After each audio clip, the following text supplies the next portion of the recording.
My name is Christy. I really hate my parents. What I particularly despise is how they always care about how they appear to others. They pretend to be kind to me only to improve their reputation among others. It feels like that's the most important thing to them. Because of this, I was always strictly disciplined at home. I was persistently nagged about every little detail of manners and how to speak. Of course I rebelled. However, they never listened to my opinions at all. In the end, they are only interested in being thought well of by others. So, I was expected to act politely. I told myself that this was normal. How much longer must I endure this? Will I have to live feeling this way forever? I want to run away from home. As a child, I was constantly trapped by such feelings. But surprisingly, a turning point came early. When I was in elementary school, a sister named Nikki was born. Nikki was cuter than me, and naturally, my parents' attention turned to her. Then, all of their love started to be poured into Nikki. Because of this, I was naturally able to distance myself from my parents. Maybe this would make things a bit easier. That's what I thought, but in reality, my parents' obsession didn't disappear. I realized this when I was in my third year of high school. It became clear from my parents' reaction when I talked about wanting to get a job. Actually, ever since I was a child, all I had thought about was leaving home. I thought getting a job would be the perfect opportunity to leave home. I had been looking forward to this moment for a long time. However, my father surprised me with an unexpected statement. "You are going to university." I couldn't hide my surprise at his firm tone. Since Nikki was born, my parents' attention had completely shifted to her. Because of that, I thought they would accept my decision to work smoothly. Perhaps my father was considering my future a little. "Why should I go to university?" I asked, holding a sliver of hope. But my father crushed my hopes with his reply. "You need a proper education to marry into a good family." So that was it. Finally, it became clear that their behavior had been for this reason all along. They intended to use my marriage to make their own lives easier. "I want to work and be independent," I argued. "Then, will you prepare the moving out money yourself?" Faced with that retort, I fell silent. Because my parents cared about others' opinions, I had received a reasonable allowance. However, I didn't have enough money saved up to move out. Moreover, my high school banned part-time jobs. I saw no way to arrange the money for moving on my own. My father knew this, and that's why he had said that. As I remained silent, unable to respond, my father laughed mockingly and said, "How much money do you think we've spent on you? Can you repay that?" I was at a loss for words. "If you can't do that, then you're going to university." I couldn't argue against that. However, looking at it from another angle, it meant I could attend university for free. Even if my parents desired marriage talks or matchmaking, they couldn't unilaterally proceed without considering my feelings. Thinking this, I concluded that perhaps I should study at university and then leave home once I got a job. So I decided to follow my father's suggestion and go to college. I enrolled in a local university, but as my attendance was solely to obtain an education, naturally, living on my own was not allowed. My father wasn't interested in what I would study at the university. "You don't have to pay tuition, but you need to contribute to the household expenses. I'll allow you to work part-time." Just starting university, that's what my father told me. How much for living expenses? Maybe $500. I intended to study hard while at university. However, my father never understood that sentiment. As a result, I ended up juggling part-time jobs between classes. To me, $500 was not a small amount. With class reports and exams, I only had a few hours a day to spare for work. Somehow, I managed to earn just enough money. But I can't waste this opportunity. I sacrificed sleep to focus on university and work. My efforts paid off, and I was able to graduate from university. I even secured a job offer from a real estate company. I can finally leave home. That's what I thought, but reality was not so kind. I told my father about the job offer I had secured. "You can take the job, but I won't allow you to live alone," he declared. "Why not? What if you end up with some strange man if you live alone?" "I'll be fine." "No matter what you say, do not move out until you get married." "Why not?" "Then, can you repay the entire tuition for the university? If you can repay it, I'll allow you to live alone." "How can I possibly pay that? I gave all the money I made from part-time jobs to you." "Then, living alone is impossible," he said, laughing loudly. It seemed that everything was going according to my father's plans. He had predicted this development and had made me contribute my part-time job earnings to the household from the beginning. In the end, my life was progressing entirely according to my father's wishes. Will I never be able to defy my father? With these thoughts, I took my first steps as a working adult. However, a new problem arose immediately. Just after I started my job, my father suddenly retired. He claimed it was because of back pain, but that was just a pretext. It was clear he simply did not want to work and was planning to rely on my salary. Still, since he was family, I couldn't just neglect him. I seriously considered separating from my family at one point and even researched ways to cut ties. However, there is no real way to completely sever ties with family. No matter what happens, a parent is still a parent. That reality is not something that can be easily let go of. However, I couldn't give up and was thinking of ways to leave home. I believed that the day would come when I could support myself, so I was saving money. However, my father would not overlook such plans. One day, years after I had started working, I came home to find a cake on the desk. Did something happen? When I asked, Nikki happily said, "I got accepted into my dream school." "You got in? Congratulations." "Thank you." Nikki was clapping her hands with joy. I was happy for Nikki as well. However, my father's words quickly darkened my expression. "Nikki's college expenses, you'll pay for them, right?" "Me?" "Of course. I can't work because my back hurts." What an irresponsible thing to say. Anyone could see that my father looked healthy, but I couldn't afford to anger him here.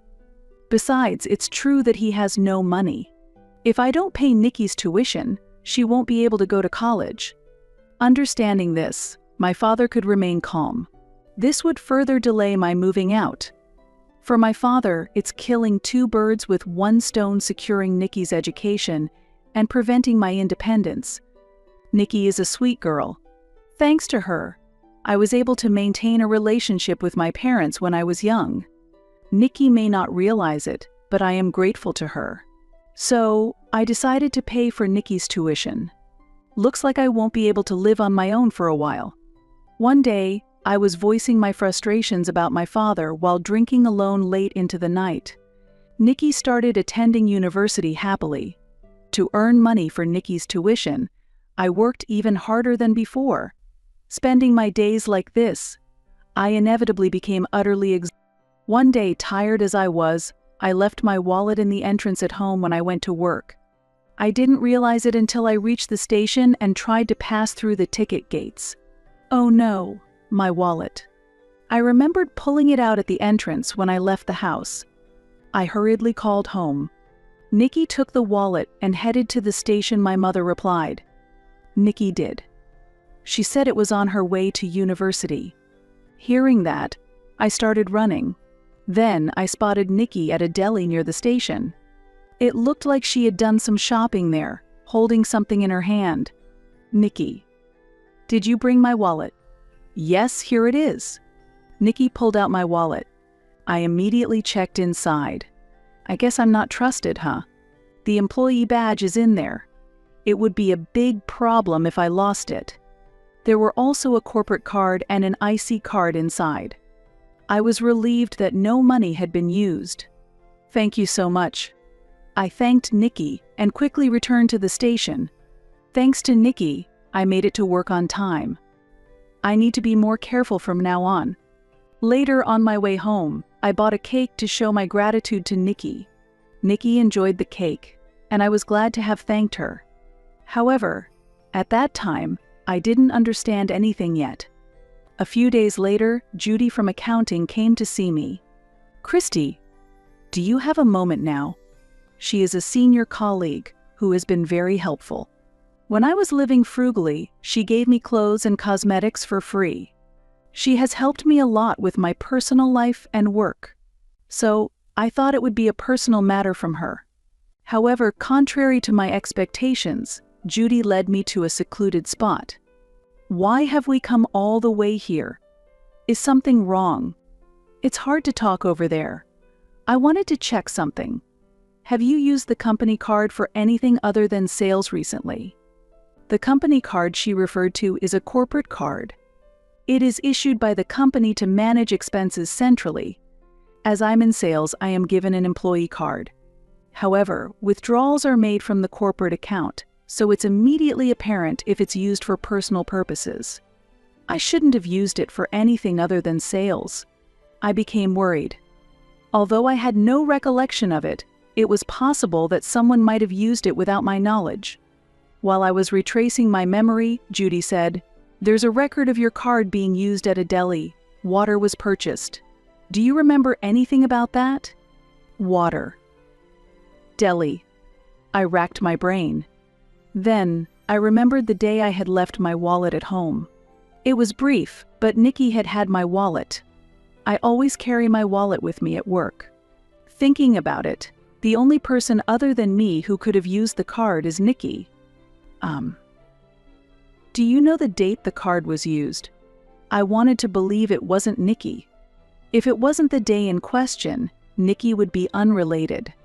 It might have been me who carelessly used the company card. I hoped that was the case. However, reality doesn't always go as one hopes.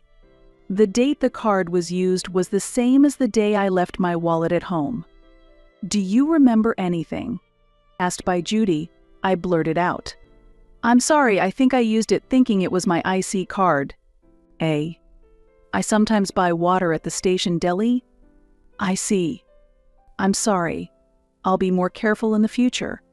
I immediately paid back the amount that had been drawn. Despite my awkward excuse, Judy kindly encouraged me, saying, "I've done something similar myself." The thought of the same thing happening again made me anxious. Therefore, I made a request to Judy. "It might be troublesome, but are you okay with that, Christy?" "I'm okay with that.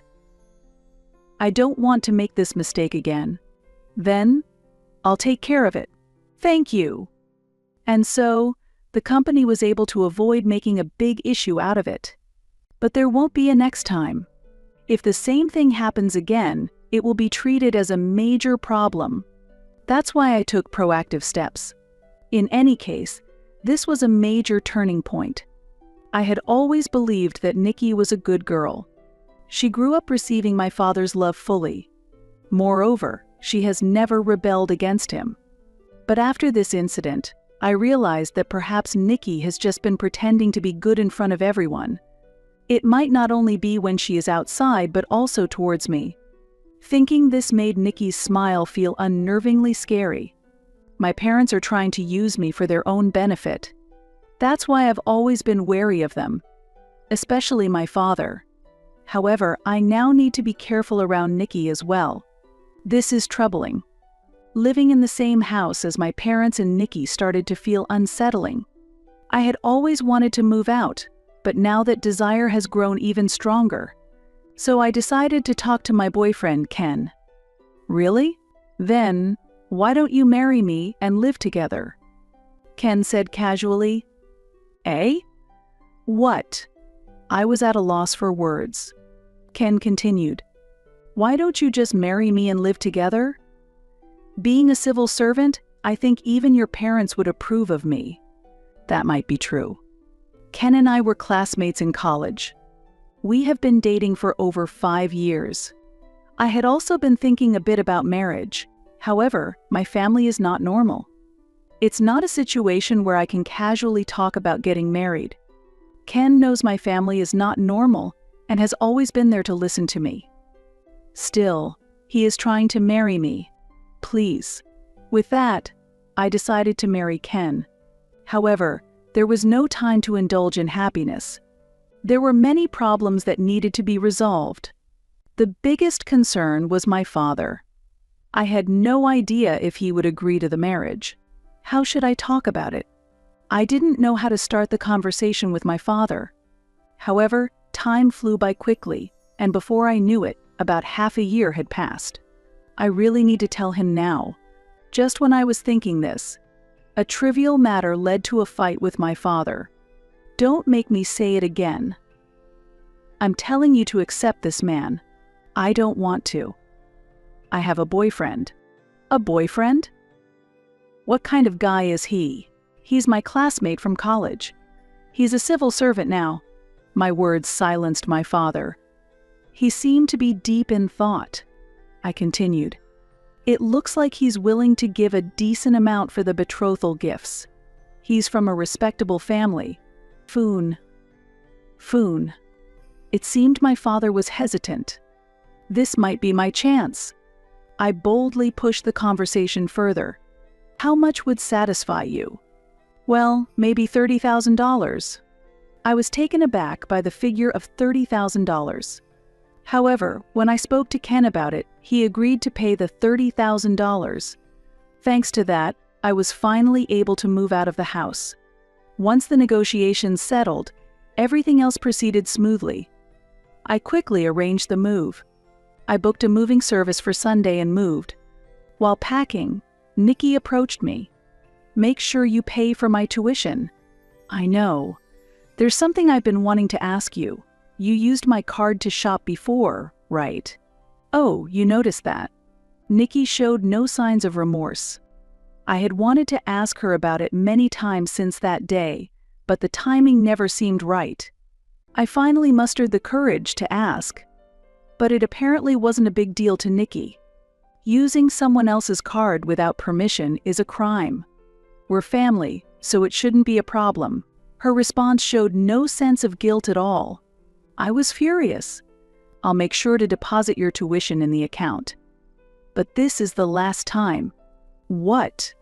Once I leave this house, we're strangers. Do whatever you like. Nikki snorted and walked away. By the time the move was completed, it was getting dark. As I entered the living room to say goodbye, my father was waiting for me. Where's the money? All you ever think about is money. I'll leave it here. My dream was to make a profit by marrying you off to a wealthy family. Are you satisfied now? I've already contributed plenty to this house over the years. Yeah, now it's up to Nikki's future husband. My father laughed with satisfaction. The thought that he might come to my new home demanding money in the future irritated me. But I could just turn him away if that happened. Afterward, we had our last meal as a family. However, Nikki was not there. She seemed to have gone out to play with friends. It was a relief for me not to see her face. After the meal, I prepared to leave the house. But as I stepped out of the front door, I unexpectedly ran into Nikki. You're still here, big sis? Oh, right. I'll give this back to you. I looked at what Nikki had pulled out. It was my company card. I hurriedly checked my wallet. It's too late to panic now. I took it when I entered the room. Damn. I bit my lip in frustration. From this situation, it was clear the card had been used. That was the moment I became certain, Nikki said. I've paid for about 100 people's food and drinks with that card, so please take care of the rest. Then Nikki started spouting off one thing after another before I could even ask. Things like having a reunion or going to all-you-can-drink, trivial stuff. To top it off, she proudly mentioned she had been mindful of the card's limit and chose a $50 course. That really got to me. Who are you? We're strangers once I leave the house, for real? Oh, right, about the tuition. Nikki kept pressing. Check with Dad about the tuition, I said firmly, and left the scene. Then I started a new life in a new home with Ken. Not that anything significant changed, I had no intention of quitting my job just because I got married, so the only changes were my last name and where I lived. But for me, changing where I lived was the biggest change. I was enveloped in a feeling of freedom I had never experienced before. I enjoyed life with Ken, hoping this happiness would last forever. About 6 months into these days, Nikki showed up at my workplace. "I know you're here. Come out already." Nikki was causing a scene at the company reception. Hearing about this, I hurried to the reception area. "Nikki, what are you doing here? You tricked me." Nikki yelled at me. Then, holding up her bank book, she began to rage. "They told me the tuition hasn't been paid." "Explain yourself properly." "I definitely deposited the money." "Did you check it properly?" "What's going on?" "If they say it hasn't been paid, it means it's not there, right? Check your bank book again." "You're not a child anymore. Don't treat me like a fool." "I have a job offer. I'm a responsible adult." Nikki shouted out loud. Then, I sighed and said, "Look here. There's a deposit of $5,000, right? I made that deposit. But it's been withdrawn afterward, hasn't it? You're the culprit, right? Are you sure it wasn't you?" "I don't have the card, so I couldn't possibly do that. That means it must be." "Didn't you say before that you paid for 100 people's meals with the card?" "Eh? Meals for 100 people. Didn't you say you had a reunion? Have you forgotten?" As I questioned her, Nikki's complexion turned pale. Then, flustered, she began to speak. That time, it should have been paid with the company card. Not your card." She still didn't seem to understand. So I explained the situation in detail. The company card naturally withdraws money from the company's account. "That part is correct." "Then why?" "After you used the company card that was in my wallet without permission, I had the withdrawal account changed just in case." "How could you do that?" Indeed, Nikki had used the company card. However, I had changed the withdrawal account from the company's account to one I designated. This makes expense claims challenging, but it allows me to use the card for personal use. This comes with the benefit of not needing to carry multiple cards. Additionally, if the card is mistakenly used by someone else, it doesn't affect the company. So, when Nikki paid for the meals, the money was withdrawn from my personal account. Here it shows a payment of $5,000 was made. It's gone because you used it. But what about the university tuition? I deposited the money as I was told, so it's not my problem anymore. Why don't you figure it out yourself? Upon hearing this, Nikki started causing a scene again. After a while, the police arrived and Nikki was restrained by an officer. "It's a mistake. I didn't do anything wrong. You said yourself that you used my company card. What's mistaken about that?" "But I warned you the first time you used it that it's a crime." "No. It's your fault for not reflecting." Eventually, Nikki was taken by the police for questioning. However, I did not file a police report. There was no need for me to do so. That's because a video of Nikki causing a scene at the company had been posted on social media by someone. Naturally, it spread quickly. Nikki was disciplined by her university and expelled. Concerned about their reputation, my parents took Nikki and moved out of the state. They thought they could escape the scandal in a place where nobody knew about the commotion. There, they planned to find a husband for Nikki and get money from his family. However, since both my parents and Nikki are twisted, their plans didn't go smoothly, and I heard they quickly encountered trouble with the other party. "Christy, you're the only one we can rely on. Nikki has gotten into trouble with her partner, and they are demanding compensation." Only a month had passed since my parents had moved, but such a message suddenly came from my father. Given they caused trouble within just a month, similar issues are likely to continue. "I'm sorry, but if you come to my place, I will have to file a police report about Nikki's incident. I warned them." After that, the communication stopped abruptly. Though they supposedly had neither money nor jobs, I grew slightly worried. I hired a detective agency to discreetly investigate, and it turned out that all three were working at a logistics warehouse. Since the warehouse belonged to the company that Nikki had issues with, they were probably told to work off their debt if they had no money. Hearing that they were working all day in the dim warehouse, I felt relieved. This way, they could earn enough to cover the compensation and their living expenses. They should be able to support themselves without worry, so I decided to let them be. I am enjoying happy, fulfilling days with Ken. My work is thriving, and my sales performance is improving steadily. Thanks to my family moving away, my savings are also growing. Everything is going so well that it makes me a little anxious about the future. But for now, I want to fully enjoy this happiness I've achieved with Ken.